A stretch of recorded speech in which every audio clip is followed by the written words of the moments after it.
Welcome to nation info hub. तो कैसे हैं आप सभी।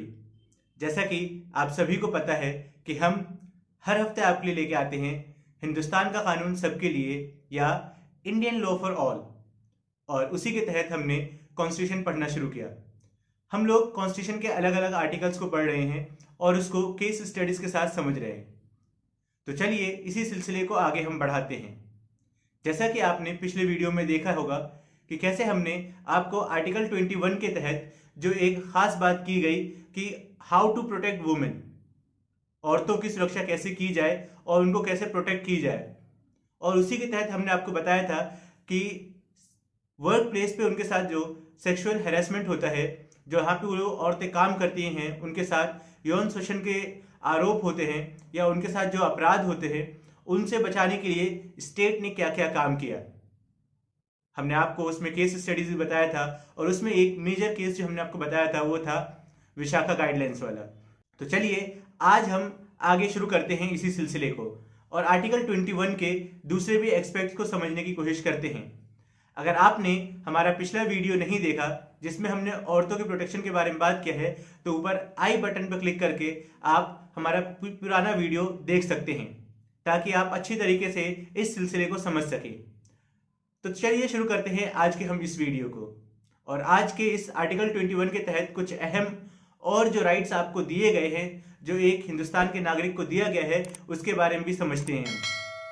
तो सबसे पहले आप एक बात सोचिए कि इंसान को, एक आम इंसान जो है हमारी तरह, उसको जिंदगी गुजारने के लिए क्या क्या चीज़ों की ज़रूरत है।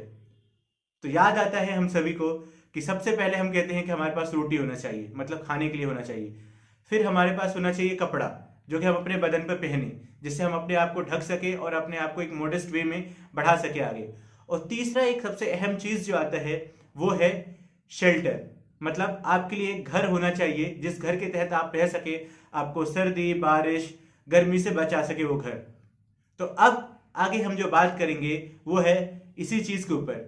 तीसरी चीज़ जो हमने आपको बताया कि घर, तो आपको एक राइट और दिया गया है, वो है right to shelter. Indian constitution का आर्टिकल 21 जो है वो कहता है right to personal liberty and freedom, जिसके तहत एक इंपॉर्टेंट कंपोनेंट जो है उसका है राइट टू शेल्टर।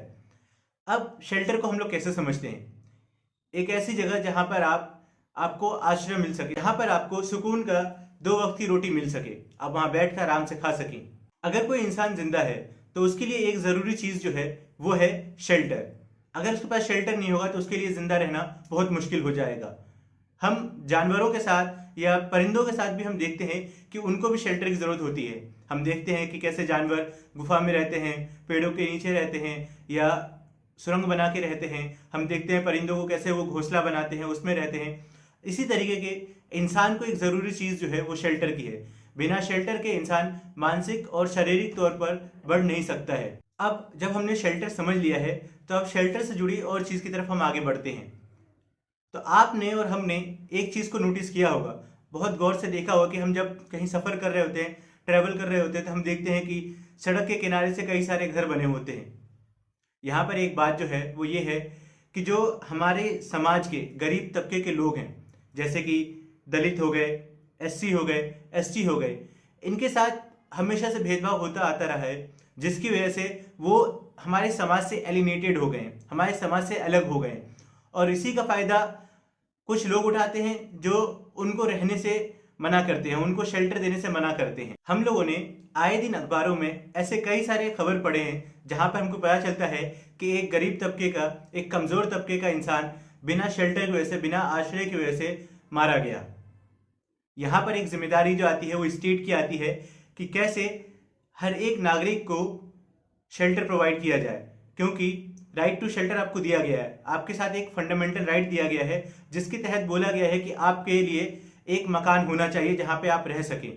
साथ ही साथ आगे हम बढ़े तो देखते हैं कि जो ये लोग दलित हैं, एससी एसटी हैं, जो सड़क के किनारे झुग्गी झोपड़ी बना के रहते हैं या स्लम एरियाज में रहते हैं, उनके साथ और भी चीज़ें हैं, और भी परेशानी जो वो रोज़मर्रा की ज़िंदगी में झेलते हैं। वो है कि लंबी लंबी पानी की लाइन में लगना, खाना की कमी होना, और भी बहुत सारी चीज़ें हैं जो ऐसी चलती हुई आ रही हैं। चलिए अब राइट टू शेल्टर से रिलेटेड एक केस को हम देखते हैं और उससे समझते हैं कि कोर्ट कैसे इंटरप्रेट करता है कि राइट टू शेल्टर कैसे है और किस चीज़ के तहत आता है।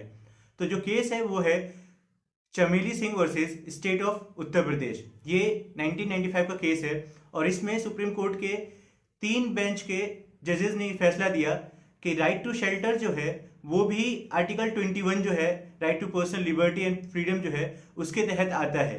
उन्होंने यहाँ पे साफ बोला कि इंसान को एक अच्छी जिंदगी गुजारने के लिए शेल्टर होना ज़रूरी है। मानसिक और शारीरिक डेवलपमेंट जो इंसान का होता है, मतलब कि मेंटल एंड फिजिकल वेलबींग जो है एक इंसान का, वो शेल्टर होने के साथ होता है। और राइट टू शेल्टर जो है वो एक फंडामेंटल राइट है और ये आर्टिकल 21 के साथ ही आता है।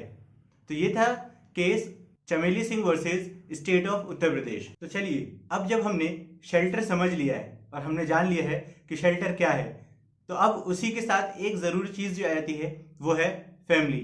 क्योंकि जब आपके पास एक घर है तो आपके साथ घर में एक फैमिली भी है। कुछ लोग, कुछ सदस्य आपके साथ रहते हैं जिनको आप अपनी फैमिली के तौर पर जानते हैं, जो आपके खून का रिश्ता रखते हैं, जो आपके ब्लड रिलेशन में आते हैं। उन्हीं से आपकी एक फैमिली बनती है।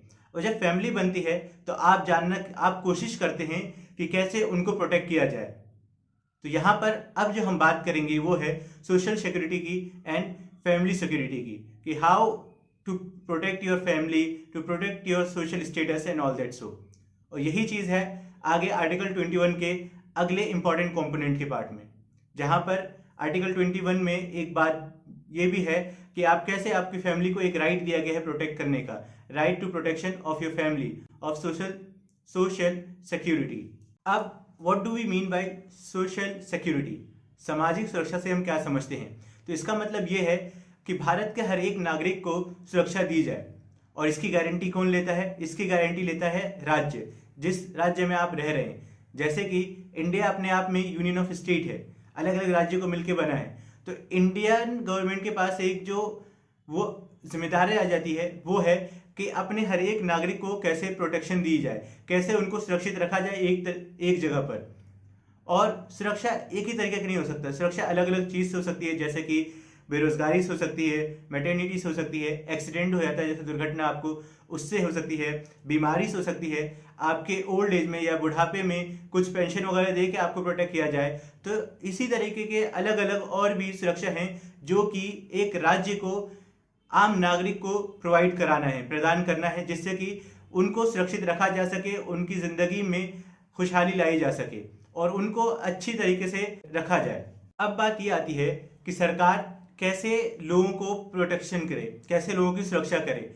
तो सबसे बड़ी चीज़ जो है कि अगर एक इंसान के पास जॉब नहीं है तो अपने आप को कैसे खुश रखेगा? उसके पास जब कमाई का कोई जरिया ही नहीं है तो वो जो ज़रूरी चीज़ें हैं घर के लिए वो कैसे लेके आएगा? तो यहाँ पर एक अहम और ज़रूरी चीज़ जो है स्टेट के लिए वो है कि हर नागरिक को ऐसा एक जरिया प्रोवाइड किया जाए, ऐसा एक तरीका दिया जाए जिससे उसकी इनकम हो सके, जिससे वो कमाई कर सके और अपने घर को चला सके। उसके बाद आता है कि आपके पास हेल्थ होना चाहिए, आपके पास मेडिकल फैसिलिटीज़ होना चाहिए। अगर आपके पास मेडिकल फैसिलिटीज़ नहीं है तो आप अपने आप को ठीक कैसे रखेंगे?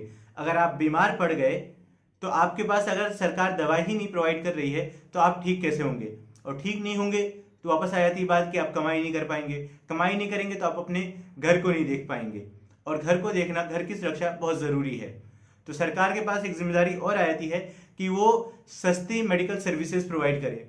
इसीलिए हम देखते हैं कि हमारे यहाँ सरकारी हॉस्पिटल हैं, डिस्ट्रिक्ट होते हैं, और पंचायत में भी आपके यहाँ मेडिकल फैसिलिटीज़ दी जाती है ताकि आपको आसानी से और कम रेट में आपको सुविधाएं दी जा सके, मेडिकल फैसिलिटीज़ दी जा सकें, ताकि आप अपने आप को सेहतमंद रख सकें। फिर आ जाता है कि अगर एक इंसान ओल्ड एज में पहुंच गया है तो उसको भी ऐसी कुछ सर्विसेज दी जाए, ऐसा कुछ तरीका दी जाए जिससे कि वो अपने आप की ज़िंदगी चला सके।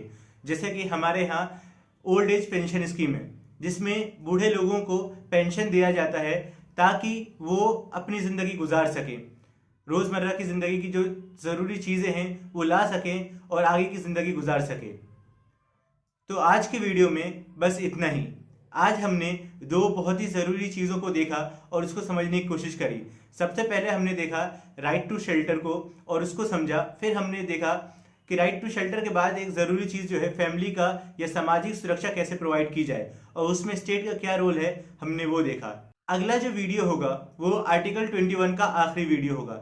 जिसमें हम आपको आर्टिकल 21 के दो और ज़रूरी चीज़ जो हैं उसके ऊपर बात करेंगे। उसमें सबसे पहले होगा राइट टू वर्क और उसके बाद हम बात करेंगे राइट टू डाई को लेके। तो इन दो चीज़ों को लेकर अगला वीडियो हम लाएंगे और उसमें हमारा आर्टिकल 21 ख़त्म हो जाएगा। मैं उम्मीद करता हूँ कि आपके लिए हमारी ये सीरीज़ जो है वो इंफॉर्मेशन वाली हो, नॉलेजेबल हो और आपके ज्ञान में बढ़ोतरी हो रही हो जिससे। अगर आपको हमारा ये वीडियो अच्छा लगा तो please like, subscribe and share, और साथ ही साथ आप हमें कमेंट सेक्शन में नीचे लिखकर बता सकते हैं कि हम अपने आप को और बेहतर कैसे करें। Thank you for watching nation info hub.